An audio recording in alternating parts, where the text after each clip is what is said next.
Malam saya dapat satu ilmu lagi, Masya Allah. Saya suka kongsi benda yang menyentap hati saya. Saya dapat ilmu dekat mana, muslimat dirahmati Allah? Duduk dekat depan kedai Mama Jamilah. Kempen lah pula kan. Hasil laut, bukan pangkus itu apa? Lumut. Duduk kat situ. Ustazah tak nak beli ke? Tak larat nak beli. Beli ikan bilis sekarang sampai habislah berabuk ikan bilis kat rumah. Duduk sajalah tengok anak-anak membeli. Kemudian keluar seorang-seorang. Ustazah, dia pun ni apalah satu kaunter saja nak bayar kan. Penatlah kita, dah tahu orang nak datang satu bah bla bla bla bla. Manusia memang syok kalau bercakap, muslimat. Kita sengih je lah. Dia tokey besar, banyak cawangan, dia tahulah nak buat macam mana. Kalau tidak, tak jadi tokey besar. Kita faham macam tu je dalam kehidupan. Saya dah cakap dah kat dia tadi, Ustazah, you kalau nak maju lagi, you kena ada satu lagi cashier, satu lagi cashier. Wah, kita pula orang luar yang mengajar. Tapi yang bercakap ni tak ada satu cawangan pun lagi. Kan? Nak bisnes apa, kuih tepi jalan pun asyik tak jadi je, Ustazah. Orang tu dah banyak dah cawangan. Macam itulah kita, muslimat. Seorang lagi datang. Saya pun dah bagi tahu kat ujung situ patut ada cashier lagi satu. Ustazah sengih je lah. Datang seorang hamba Allah. Pun tokey besar juga. Dah habis dah berbelanja. Saya dengar tadi Ustazah masa tengah beratur, orang-orang ni cakap, pergilah pasang satu cashier lagi. Saya pun senyum je. Akak senyum kat dalam, saya senyum kat luar. Saya cakap dia macam tu. Kerana apa, Ustazah? Saya meniaga dah 20 tahun. Restoran, kedai makan. Kita bagi cashier ni, Ustazah, dekat orang yang paling kita percaya. Tapi masih lagi. Saya kata meniaga, kalau hari ni modal saya 1,000, paling kurang mesti dapat masuk 1,500. Muslimat. Bodoh-bodoh pun 1,200 dia kata. Itu nama meniaga. Tapi kalau dapat 1,000, ya Allah, penat lelah kita ni nak dibayar dengan apa? Ni logik orang meniaga. Yang sedihnya bila kita jaga dapat 1,500 tu. Tapi bila orang lain jaga 900, 800, nak balik modal pun payah. Kenapa bila kita jaga ada duit tu, bila orang lain jaga tak ada? Dia sebut lagi, ni bukan orang yang jaga, Ustazah. Anak menantu sendiri pun kadang-kadang tak jadi. Tapi bila kita jaga, jadi pula dengan harga yang sama. Kemana duit tu? Jadi kita takkan berjaya kalau kita tak percaya pada orang. Kita nak jaga seorang-seorang mustahil, kita banyak kerja lain lagi. Jadi saya serahkan urusan perniagaan saya ni kepada Allah. Percayalah orang yang nak jaga bahagian duit ni. Jadi bila sekali-sekala masa bayar gaji, kita hin macam tu sajalah. Kalaulah kamu gunakan duit yang halal, mudahlah urusan hidup kamu. Tapi kalau kamu gunakan walau sedikit daripada sumber yang tidak halal, akan susahlah. Saya nampak berbelas staf ni. Yang satu kejap belum tengah bulan dah minta gaji bla bla bla bla ni. Yang makin susah hidupnya, yang makin banyak selewengnya, muslimat. Masya Allah, saya belajar daripada seorang kawan saya. Dia kata dia bagi satu cashier, minta maaf sebut, kepada seorang warga Indonesia. Dia sebut kan, yang bagus, bagus, Ustazah. Yang tak bagus, dia berbelas tahun kerja, memang bagus. Dia kata bagus di mata bos dia. Tapi dah habis kerja berbelas tahun, balik ke Indonesia dapat banner satu banglo besar. Muslimat. Jadi bila dia dah berhenti, kawan-kawan dia dikirimi gambar sekarang ni rumah dia. Kawan-kawan dia tak tahulah batu api, tukang cucuk ke apa, hantar dekat bos. Bos, ini rumah dekat kampung hasil daripada sikit-sikit diambil duit bos masa jadi cashier dulu. Dia percaya, muslimat, dekat tu mustahil. Tapi hati dah mula ragu-ragu. Kawan tu tak kerja dah balik kampung. Lalu dia minta dengan Allah. Dia meniti masjid surau, tolong buatkan solat hajat setiap malam Jumaat. Tunjukkan ya Allah seandainya perkara ni betul. Meremang bulu roma dengar ni, muslimat, kisah benar. Hangus terbakar rumah tu habis. Hangus habis terbakar rumah tu. Datang balik Malaysia, melutut dengan orang ni nak kerja balik. Sebab dia tahu bos dia percaya kat dia. Lalu dia tak terima dah kerja. Dia kata apa? Kalau benda yang selama kau kerja dengan aku ni buat benda betul, Allah takkan bakar rumah, takkan hanguskan macam tu. Barulah mengaku segala, muslimat. Saya kata, ui, sentap sungguh ni. Barulah kita check diri kita. Pernah tak kita seleweng duit bos kita? Muslimat. Sebab kita takut dekat dunia lagi Allah dah tunjuk. Maka bertaubatlah kita daripada dosa yang tadi kita tak mengambil hak kita. Kan gaji dah cukup.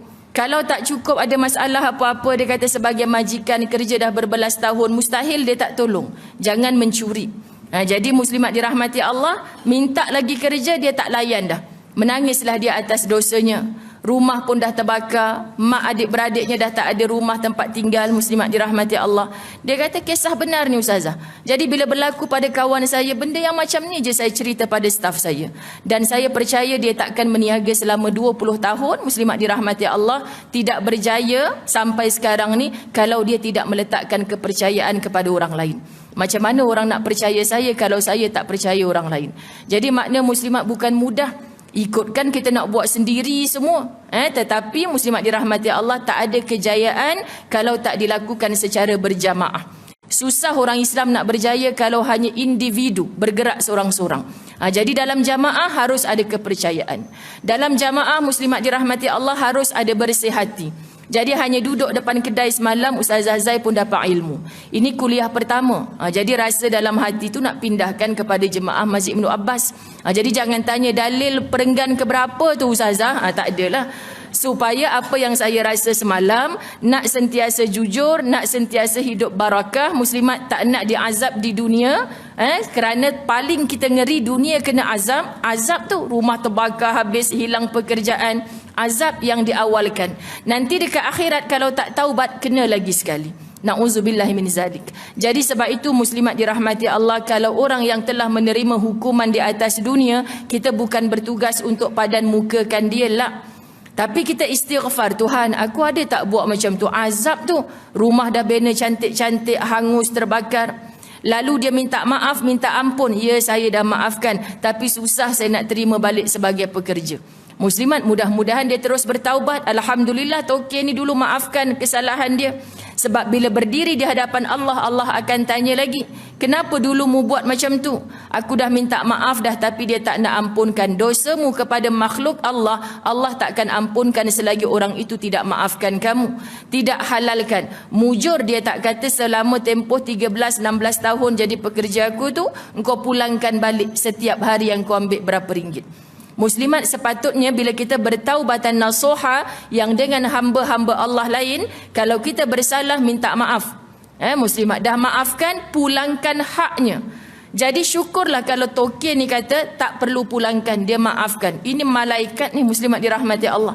Sebab tu kalau orang minta pulangkan, kita bergolok gadai macam mana pun kena pulangkan. Sebelum Allah Subhanahu Wa Taala tuntut di mahsyar. Dia tersakiti dulu berbelas tahun. Macam mana aku nak maafkan kau sedangkan tuan badan dulu teraniaya? Jadi bila kita belajar daripada kisah orang lain, kita muhasabah diri kita, pernah tak melakukan demikian-demikian, perbaiki sebelum mati kita. Itu dosa zahir. Kaki kita muslimat, tanya pernah tak melangkah kepada perkara-perkara yang Allah tak redha? Kalau kita kata, ya Allah, kaki aku ni pernah banyak kali dibawa ke tempat maksiat. Macam mana kita nak bersihkan hari ni? Setiap kali kita bawa kaki kita ke tempat ibadah, tolonglah niatkan, ya Allah, mudah-mudahan ni setiap kali melangkah ke majlis ilmu dipandang oleh Rasulmu seperti perjalanan orang ke medan jihad. Lalu engkau ampunkan dulu kejahilan, kealpaan, kelekaan aku, ya Allah. Engkau hapuskan dosa aku yang melangkah kelab malam dulu, dosa aku yang bermaksiat dulu, ya Allah. Asbab hari ni engkau panjangkan usia aku bertaubat, takkan aku ulangi maksiat dulu. Aku akan tambah amal salihat, menggunakan segala zahir batin aku ni untuk beribadah kepadamu. Jangan kita tak niat. Sebab tu orang ada ilmu muslimat, otak dia tak pernah kosong, hati dia tak pernah sunyi daripada niat beribadah kepada Allah. Contoh, kita keluar rumah tadi, bukan sebab nak dengar kuliah Ustazah Zai, satu je niat. Itu je lah yang kita dapat. Itu pun bukan dapat semua muslimat, 1 jam setengah. Cik, apa tajuk kita hari ni? Entahlah mana, tak ingatlah Ustazah tu. 1 jam setengah apa yang kita dapat muslimah? Ustazah Zai ni hanya sebab berceramah je boleh cakap tanpa mengantuk, tanpa leka, tanpa lalai, sebab tukang cakap. Cuba jadi tukang dengar, confirm tak dapat juga muslimat. Jadi kita nak sebut, ya Allah, 1 jam setengah ni apa sangat yang kita dapat. Kadang tajuk pun lupa, akak pun lupalah, tapi Ustazah tu pakai tudung bunga-bunga hari ni. Itu je lah dia ingat muslimat. Kita, ya Allah, ruginya apa yang kita niatkan tadi nak dengar majlis ilmu pun tak dapat apa-apa muslimat dirahmati Allah.